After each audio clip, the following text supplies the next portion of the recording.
People often turn to partnerships to try and accelerate their real estate journey. If you want to go fast, go alone. If you want to go far, go together. One of the prevailing pieces of wisdom I've heard from people is don't partner with people that you're not prepared to. Welcome back to our special podcast series, The 20-Minute Investor, where we bring you actionable nuggets and insights from our real estate investing journeys in bite-sized 20-minute episodes. I'm Aaron Amin. My wife and I built a portfolio of 8 cash-flowing rentals across 3 states while working full-time and raising a young family. And I'm Nathan. I'm a husband, a father, a tech executive who built a portfolio of cash-flowing rentals across 2 states from over 2,000 miles away. Together, we co-founded the Remote Real Estate Academy, where we coach investors on how to build their own portfolios of cash-flowing rentals from anywhere in the world. Today's topic is partnerships. Whether it's a friend, a spouse, or a business partner, people often turn to partnerships to try and accelerate their real estate journeys. So we're going to talk about some of the good, the bad, and the ugly, and how we approach partnerships. Obviously, Nathan, you and I have formed a partnership, so we can talk about some of the dynamics and decisions that led us to this partnership, but also just in general. I think before we do that, it'd be interesting to hear from you, like when you were starting at the beginning, were you considering partnerships, or did you always kind of want to be more of an individual investor and build a portfolio of direct ownership? That's a great question. And I don't know if my answer is going to be what you were looking for, but it's actually both. And I'm going to explain what I mean by both. I think it's because you touched on this in the intro, but I think for me and my wife and I, it's always been, and still today, I think more of on our own direct ownership thing. And that's primarily stemming from I think some of our desires and constraints in life. We keep talking about, we have full-time jobs, we're, parents, we want to spend time together, so this real estate thing is, 20 minutes a day at most that we can kind of give to do this. So that's a constraint of ours that we have to work within. And sometimes if you're in a partnership, your partner might have, 3 hours a day where they do this and they're constantly pinging you and asking for something or whatever it is, which would not map with kind of what we're trying to achieve. So kind of working within our constraints. But I think it's also, and I'm sure I've mentioned this in the past, but for me, it's also a lot of the desire part of what I was talking about is the desire for kind of control. We want control of the time we spend, the effort we spend in doing this, the activities that we do in our real estate investment, the properties themselves, of course, as well, right? But that retaining of control is critically important to us. I would say on the flip side, though, and this is where I said I don't know how well this is going to answer your question, but I actually view my wife and I working together on this as a partnership, especially when we got started, for instance, and this might sound contrarian to folks or whatever, but when we got started in our real estate investing journey, we had 2 very young kids, including one who was born prematurely, 4 weeks in the hospital, then had a whole bunch of eating issues her entire first year of life. So it was just very, very hard and very, very time consuming. And in that period of time, for example, we made a conscious partnership decision that one of us would focus more on real estate for the time being so that the other could focus on the family and the kids, because we couldn't both do it all, not at that time. And that's changed since, we split responsibilities for some of the stuff now. So in a sense, we do. I mean, yes, I'm married to my wife, so I have a partnership in that sense, but we partner on this whole real estate thing as well, right? So partnership in that sense, spouses, yes. Partnership with like an external, quote, third party, not something we're interested in right now. Yeah, totally fair. And I'm glad you called out the spouse part, because yes, for those who listen to the show that are married or plan to be married, there is an important, your partner's in more ways than one. Whether or not your partner is involved in real estate or not, there's still the entire job of managing your life together. And especially if you have kids, right? There's the household, there's the parenting, there's financial, there's their career, there's your career, there's any extracurricular, hobbies and recreation, there's extracurricular financial, side hustles and real estate. For most people listening to this, real estate falls into that kind of side hustle category where you're putting some marginal effort outside of the rest of your life in the service of trying to build something for your future. It's easy to deprioritize that when stuff gets crazy. And so having an important open line of dialogue with your partner, your spouse, as to who's covering what, and then what are the trade-offs, and making sure that you're on the same page about that, right? Because if your spouse doesn't agree that, if you have to go spend 30 minutes, 40 minutes, an hour working on some real estate thing, and they're like, where the hell are you? The dishes need to be done, or like, the kids Mhm. need this and that, and you don't have a good communication about like how you're co-managing those elements, it can create a lot of problems. And the last thing you want is problems at home. On our website, we talk about how to invest in real estate without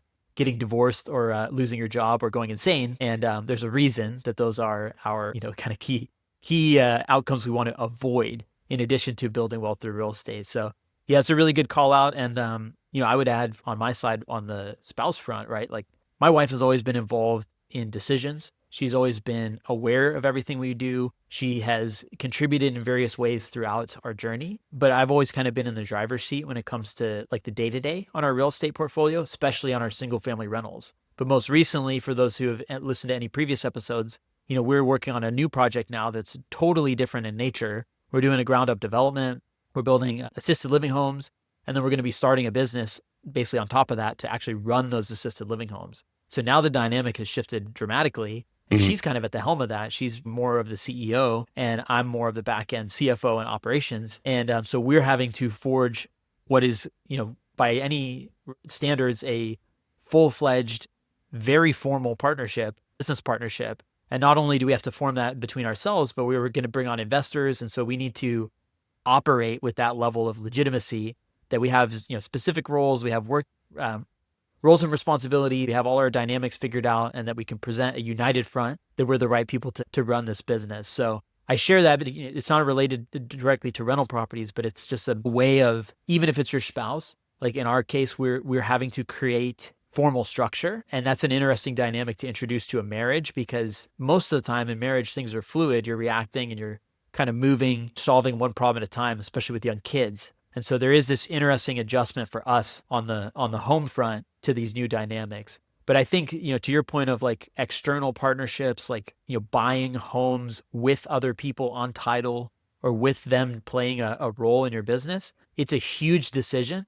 And that's actually exactly the kind of the point of this topic and this episode is like some people default to that. The Brandon Turner, I believe, is the one who says, and this is not a unique concept, but he's the one I always hear talking about it in real estate. There's time, money, and knowledge are like the three components of any deal. And most people don't have all three. Some people have two, but it's very rare to have all three. So I think what happens is when you're early in your journey, you might have a bunch of money and no time and no knowledge. And so maybe you're looking for someone who's like a younger person that's got a bunch of free time and hustle. And you're like, well, like I'll just be the money and I'll, put this guy to work or girl to work. And, we'll form a partnership and it'll work out great. But there's just so much that goes into that, and so many different ways that life can evolve and diverge over time. I just think it's a big decision. So yeah, I mean, curious it's just, your thought it's on funny that because we've triangle. been talking about, marriage and spouses and things like that.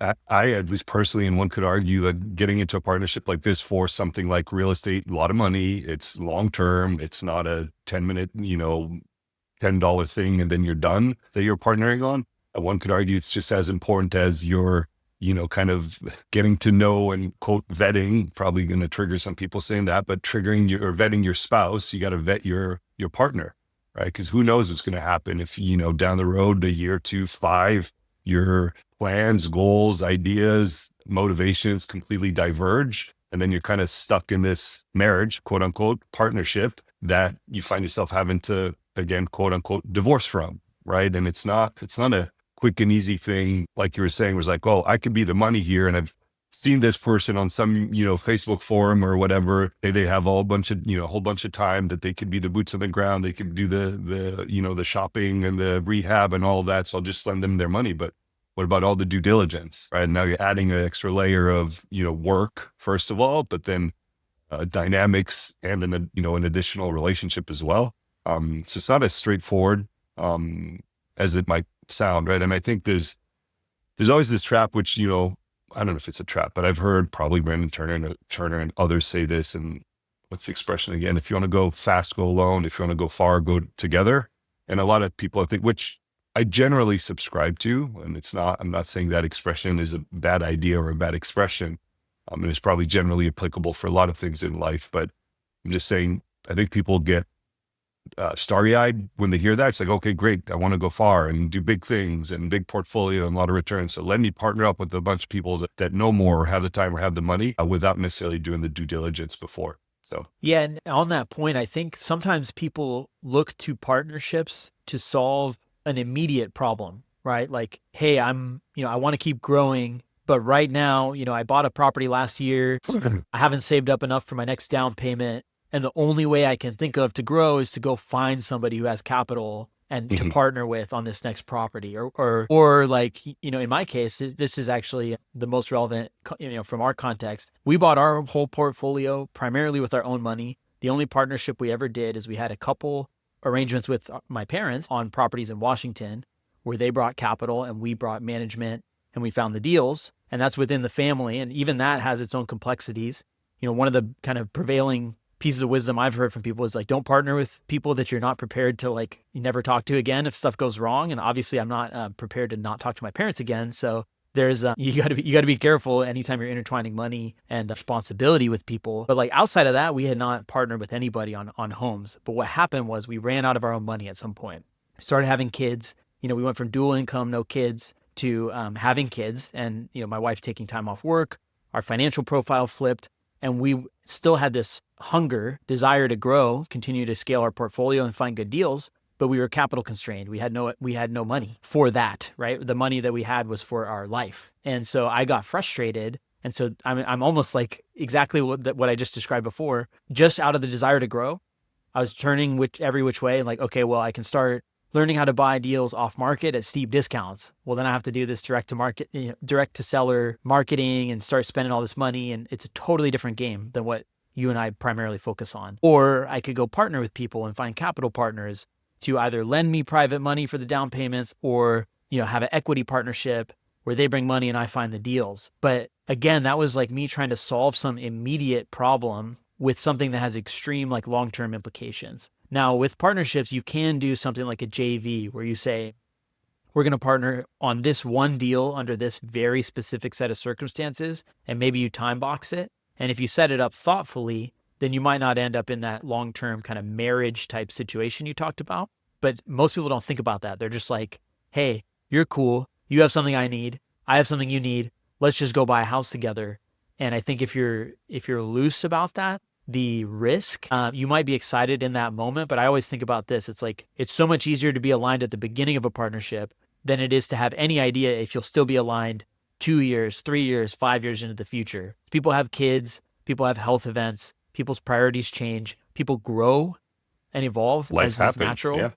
And so I think that's where I get a lot of, I kind of took a step back because I was starting to consider a lot of partnerships, but I was doing it because I was trying to solve an immediate pain, not really being as thoughtful as I should have been about what the long term would be. Now, I'm thankful to say I didn't really enter into any of those, that I was considering, but it's funny how close you can get to making those type of decisions when you're in that type of, when you feel that kind of pinch to continue to grow. Yeah.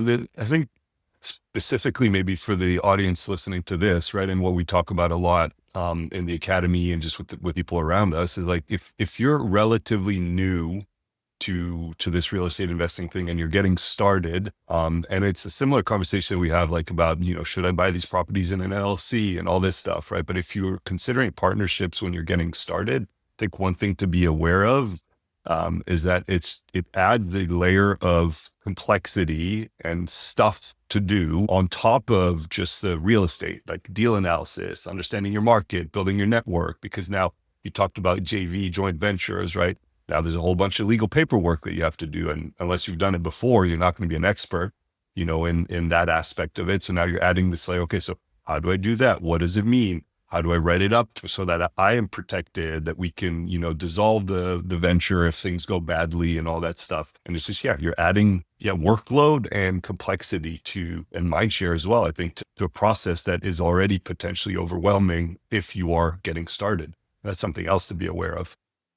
And yeah, I guess like with the final few minutes here, right? Like obviously Nathan and I chose to partner with each other on this business, but I think there are obviously some big structural differences between this type of business and buying something like real estate together. But I think, what I'll say about why I chose to, have this conversation with you and ultimately spend this last almost 18 months now building this is because we did see a lot of alignment, both in our philosophies, in our approaches, some of the motions we had put in place leading up to this, just in general, right? Like we had known each other really well. We had met every Yeah. week, more or less, for almost Yeah. like 2 years before we decided to do this because we were in a mastermind group.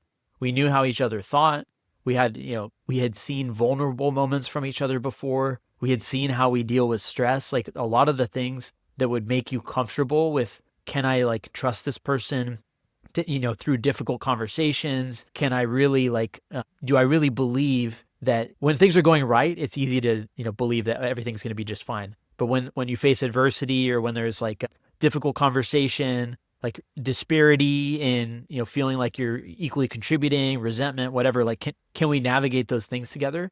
I think I can only speak for myself here, but I had a lot of confidence that, we had that dynamic that we would be able to do that. And that's the level of comfort I would want to have with somebody before I even consider something like this. Assuming you don't regret partnering with me, I'd love to hear if you feel the same. All regret, man. No, not at all. Kidding, obviously. But I mean, again, maybe continuing on this, I don't know how good of an analogy it is, but like the marriage, analogy, and you said spot on. And to me, it's what made it easy to get into a more formal, partnership and relationship is because we had quote unquote been dating for 2 years, right? We'd been doing stuff together, talking on a weekly basis, working on analyzing deals together, talking about businesses. We're in masterminds that would sometimes have challenging topics about, oneself, right? In different situations. And so we had these 2 years of, like I mentioned before, kind of vetting each other and knowing, values, background, culture, expectations, work ethic, all this stuff that made it that much easier to just say, okay, let's do this and let's formalize it because we had been doing things together for a couple of years already.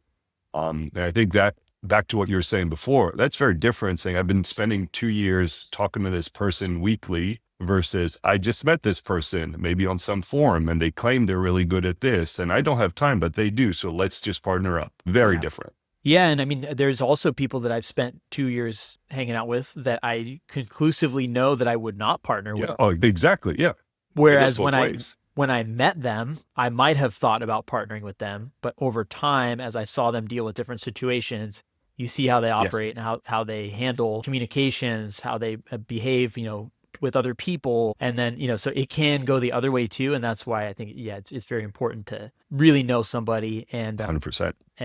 be able to trust that you can grow together. It really is the same principle as a marriage. If you date somebody because you like going out and having fun at the bars and like you got, a good vibe going, that is very important. But ultimately, like when you marry somebody, you're deciding, can I grow with this person, Mhm. alongside this person over a long period of time? Same principles apply, obviously different contexts. But hopefully this is good fodder for anyone considering a partnership. It is a heavy decision. And if you've gone through this or if you're considering doing this and you have any questions or you want our perspective, we always welcome reaching out. Drop us a comment, drop us an email, and we would love to hear from you. Until then, we will catch you next time. Thank you for making it to the end of today's episode. As you may know, podcasts are very difficult to grow organically. If you're getting value from today's episode, I'd deeply appreciate if you can take 30 seconds to leave my show a 5-star rating and review. This will go a long way to helping me reach more listeners just like you. Thank you so much in advance.